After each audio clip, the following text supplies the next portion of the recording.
श्री शिवाय नमस्तुभ्यम। देखिए, आप सभी जानते हैं कि आजकल के समय में माता पिता अपने बच्चों से बहुत ज़्यादा परेशान रहते हैं। उनके बच्चे उनका कहना नहीं मानते हैं, पढ़ाई लिखाई नहीं करते हैं, दिन भर मोबाइल में व्यस्त रहते हैं या फिर नशे, व्यसन, जुआ इन सभी आदि गलत संगत में पड़ने के कारण उनका पूरा जीवन बर्बाद होता जा रहा है। माता पिता की बात नहीं सुनते हैं, मोबाइल में दिन भर किसी न किसी से बात किया करते हैं या फिर दिन भर अपना पूरा का पूरा समय मोबाइल में व्यतीत करते रहते हैं। तो पूज्य गुरु जी ने कहा कि आज आपको चावल के कुछ दानों से शिवलिंग के ऊपर एक ऐसा उपाय करना है जो उपाय करने के बाद आपका बच्चा आपकी बात भी मानेगा, पढ़ाई लिखाई में उसका मन भी लगेगा और वह अपने लिए क्या उचित है और क्या अनुचित है इसका भी निर्णय स्वयं ले सकेगा। तो चलिए जानते हैं उस विशेष उपाय के बारे में, लेकिन उससे पहले एक प्रार्थना। अगर आप चैनल पर नए हैं तो कृपया चैनल को सब्सक्राइब अवश्य कर लें। देखिए, इस वीडियो में हम लोग पूज्य गुरु जी द्वारा बताए गए 2-3 विशेष उपायों के बारे में जानकारी हासिल करेंगे। ये उपाय आपके बच्चों के लिए बिल्कुल रामबाण साबित होने वाले हैं। आपका बच्चा अगर आपकी कोई बात नहीं मानता है, गलत संगत में पड़ गया है, मांस मदिरा इन सब का सेवन करने लगा है, तो गुरु जी का ये उपाय आपके लिए बहुत ही अचूक होने वाला है। चलिए जानते हैं पूज्य गुरु जी द्वारा बताए गए पहले खास उपाय के बारे में।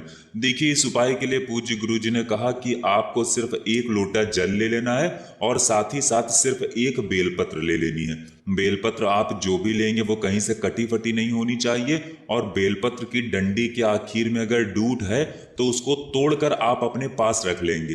देखिए, अगर आपके पास बेलपत्र नहीं है तो आप शिवालय जाकर शिवलिंग के ऊपर चढ़े हुए बेलपत्र को उठा लीजिएगा, उसे जल से शुद्ध कर लीजिएगा और फिर उसका इस्तेमाल भी आप कर सकते हैं। बस आपको ध्यान रखना है कि बेलपत्र के नीचे जो डूट के साथ डंडी लगी रहती है उस डंडी को आप तोड़कर अपने पास रख लेंगे, क्योंकि ये बहुत ही विशेष उपाय है और इस उपाय के लिए आपको इस बेलपत्र की डंडी की भी जरूरत पड़ेगी। अब सिर्फ ये 2 सामग्री लेकर आपको पहुंच जाना है शिवालय। गुरुजी ने कहा कि ये उपाय आप सुबह भी कर सकते हैं या फिर शाम को भी कर सकते हैं। जब भी आपके पास टाइम हो तब आप शिवालय जाकर इस सुंदर से उपाय को कर सकते हैं। आप हफ्ते में किसी भी दिन इस उपाय को कर सकते हैं या फिर प्रदोष में, मासिक शिवरात्रि में, सोमवार की अष्टमी में या फिर हफ्ते में किसी भी दिन आप इस उपाय को कर लीजिए। देखिए, अब शिवालय पहुंचकर आप सबसे पहले एक काम करेंगे। आपके पास जो बेलपत्र है उसकी डंडी आपने अलग निकाल कर रख ली है। उस डंडी को आप माता अशोक सुंदरी वाले स्थान पर समर्पित कर देंगे। सामने आपको समझाने का प्रयास किया जा रहा है। जैसे ये डंडी सामने समर्पित की जा रही है, ठीक ऐसे ही आपको माता अशोक सुंदरी वाले स्थान पर समर्पित कर देना है। और फिर आपके पास जो बेलपत्र बची है, इस डंडी को हटाने के बाद आपके पास जो बेलपत्र बची है उस बेलपत्र को आप शिवलिंग के ऊपर समर्पित कर दीजिएगा। ये सब करते हुए आपको लगातार अवधूतेश्वर महादेव के नाम का स्मरण करना है। इन 2 स्थानों पर ये बेलपत्र और बेलपत्र की डंडी समर्पित करने के बाद आपके पास जो 1 लोटा जल है उस जल को धीरे धीरे शिवलिंग के ऊपर समर्पित करते जाइए और लगातार शिव महापुराण के मूल मंत्र श्री शिवाय नमस्तुभ्यम का स्मरण करते जाइए। फिर इसके बाद जलाधारी से जो जल नीचे गिर रहा है उस जल को आप किसी भी पात्र में थोड़ा सा ले लीजिए और महादेव से इसे औषधि स्वरूप प्राप्त कर लीजिए। अब इसके बाद शिवलिंग के ऊपर आपने जो बेलपत्र समर्पित की है, जो 3 पत्तियां बेलपत्र की हैं, उनको भी आप उठा लीजिए और ये जो जल आपने लिया है ये दोनों सामग्री लेकर आप अपने घर पहुंच जाइए।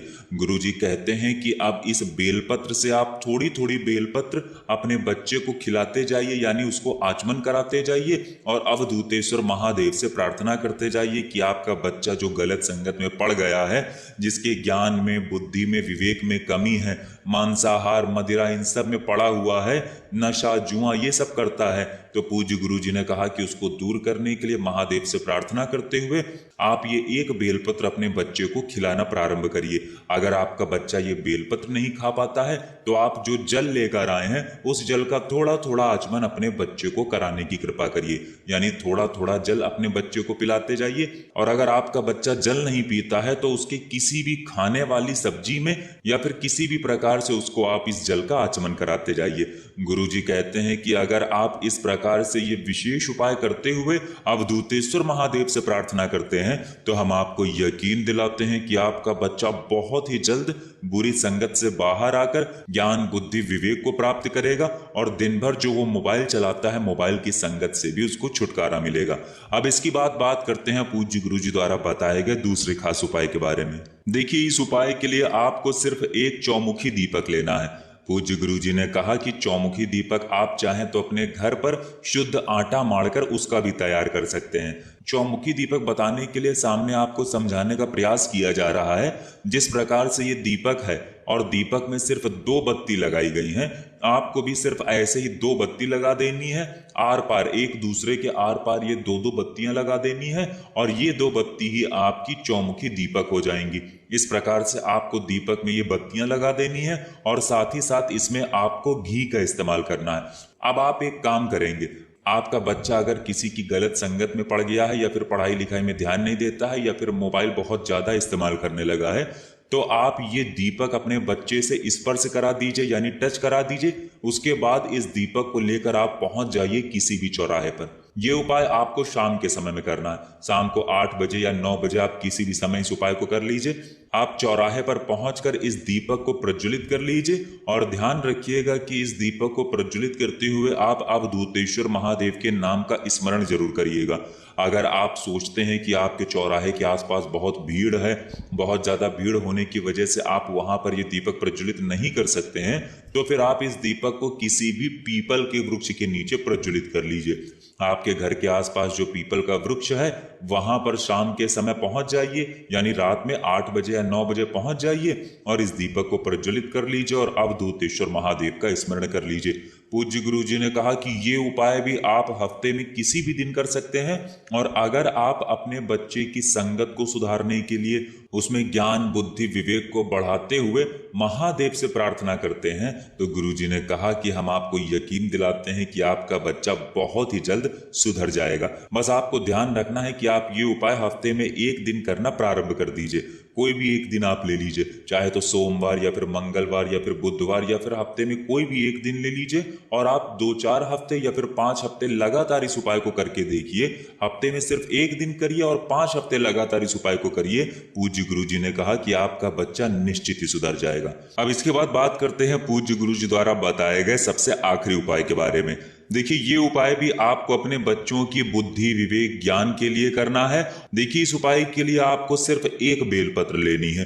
अब इस बेलपत्र की सबसे आगे वाली पत्ती पर, जो सबसे बड़ी पत्ती होती है वो सबसे आगे वाली पत्ती होती है, उस पत्ती में आपको चिकनी साइड 5 कन्याओं के नाम लिखने हैं जो महादेव की नाग कन्याओं के नाम से भी जानी जाती हैं। देखिए, महादेव की जो 5 कन्याएं हैं उनका नाम है जया, विषहारा, देव, दौतली और शामली बारी। ये 5 महादेव की कन्याएं हैं। इनका नाम आपको बेलपत्र की सबसे आगे वाली पत्ती पर लिखना है।